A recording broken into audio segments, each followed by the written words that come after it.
Pemirsa, perdagangan saham di Bursa Efek Indonesia baru saja berakhir. Kita akan membahasnya bersama dengan analis Lotus Andalan Sekuritas. Ya, untuk membahas bagaimana pergerakan IHSG sepanjang hari ini, kita telah terhubung dengan Krisna Dwi Setiawan, Head of Lot Services Lotus Andalan Sekuritas. Pak Krisna.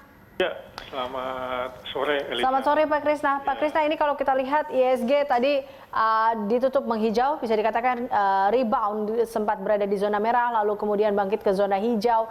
Anda melihat apa yang cukup mempengaruhi IHSG kita di sesi kedua ini atau di sepanjang hari ini? Ya betul, dibuka menguat tapi kemudian perlahan turun, tapi pas tutupan naik ya.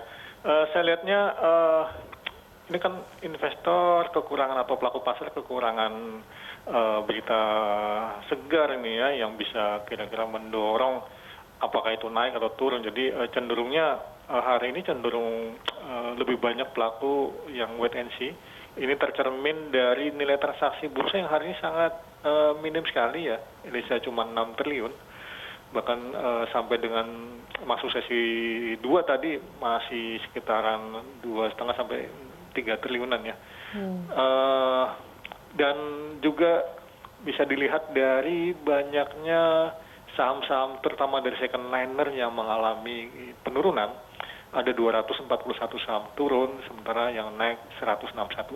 Jadi kenaikan IHSG di sore ini atau di tutupan sesi 2 ini lebih ditopang oleh kenaikan saham-saham big caps-nya ya, Elisa ya, terutama dari saham perbankan yang rata-rata naik 1 sampai 1,5% nih.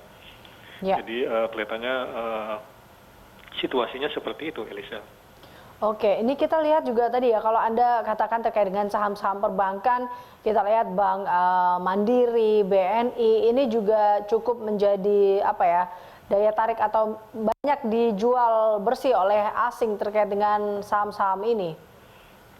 Ya, tapi untungnya masih bisa naik ya, jadi investor lokalnya masih menopang pembelian yang dilakukan oleh asing. Dan kalau kita lihat juga di pasar secara keseluruhan nih, asing masih konsisten terus melakukan net sell ya, 366 miliar hari ini. Lokalnya masih bisa menahan ya. Dan kita lihat juga kenapa masih bisa naik atau masih lokal masih berani beli, karena kalau mengacu ke indeks Dow Jones Futures-nya Lisa ya, memang tadi siang sempat turun dalam ya, sempat hampir 200-an poin. Tapi di sore ini hanya minus 40-an. Jadi harapannya nanti malam di bursa saham Amerika bisa, ya kalaupun harus turun nggak signifikan gitu. Jadi investor lokalnya cukup pede. Kalau investor asing sih saya sudah nggak berharap lagi lah, karena memang mereka tiap hari net sell ya, dan mereka kelihatannya terhadap pasar kita masih cenderung negatif. Oke. Pak Krisna, ini juga kita lihat kan beberapa sentimen yang cukup mempengaruhi, kita tahu juga terkait dengan perkembangan corona ini. Ini Anda melihatnya tren di bulan ini, atau Anda melihatnya bahwa kita melihat tren di bulan Juni sebelumnya, kinerja IHSG ini apakah Anda melihat sudah menunjukkan kinerja terburuknya atau seperti apa Anda melihatnya? Ini terkait dengan efek domino dari pandemi corona ini. Iya betul, kalau kita lihat dari tren penambahan jumlah kasus positif COVID-19 ini memang masih cenderung naik ya trennya ya. Ini inline dengan apa yang terjadi di dunia juga dan Amerika juga, dan IHSG ya untungnya masih bisa bertahan, dan ini kita memang ketolong dari sentimen dari bursa global juga, dan dari banyaknya stimulus itu memang memberikan harapan kita kinerja ekonomi ini mudah-mudahan memang di kuartal kedua itu udah yang terburuk ya, kuartal ketiga dengan sudah mulai aktifnya juga sebagian besar aktivitas bisnis dan ekonomi, ya mudah-mudahan bisa lebih baik secara makro realnya ya. Kalau bursanya ya terburuknya harusnya memang sudah lewat di bulan Maret kemarin, tapi memang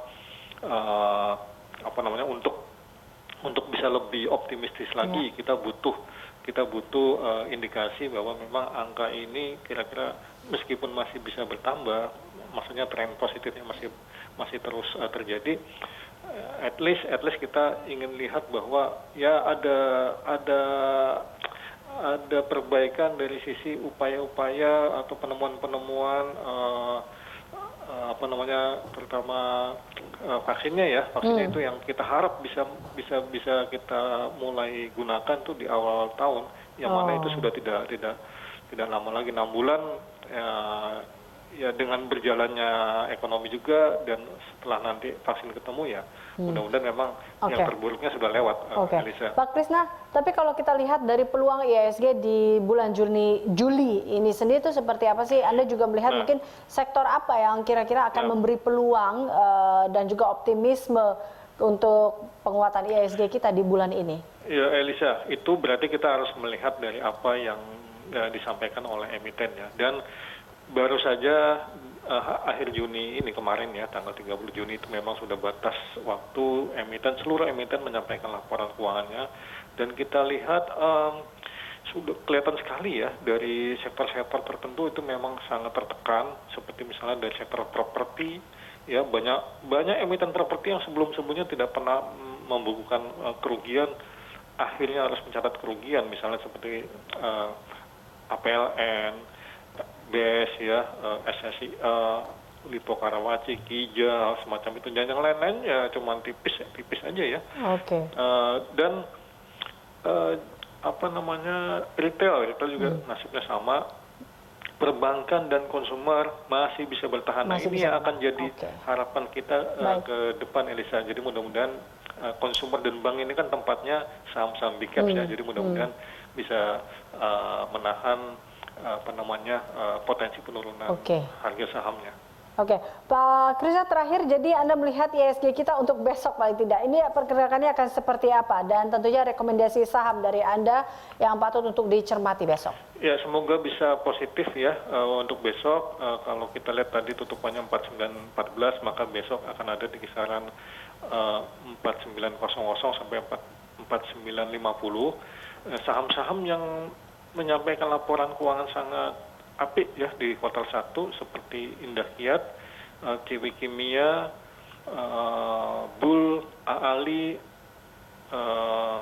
SMDR, ya Samudra, kemudian Bull ya, itu harapannya bisa jadi atau bisa dilirik oleh investor untuk acuan besok, Elisa. Baik. Terima kasih Pak Krisna telah bergabung bersama kami. Terima kasih atas analisisnya. Pemirsa, Krisna Dwi Setiawan, Head of Lot Services Lotus Andalan Sekuritas.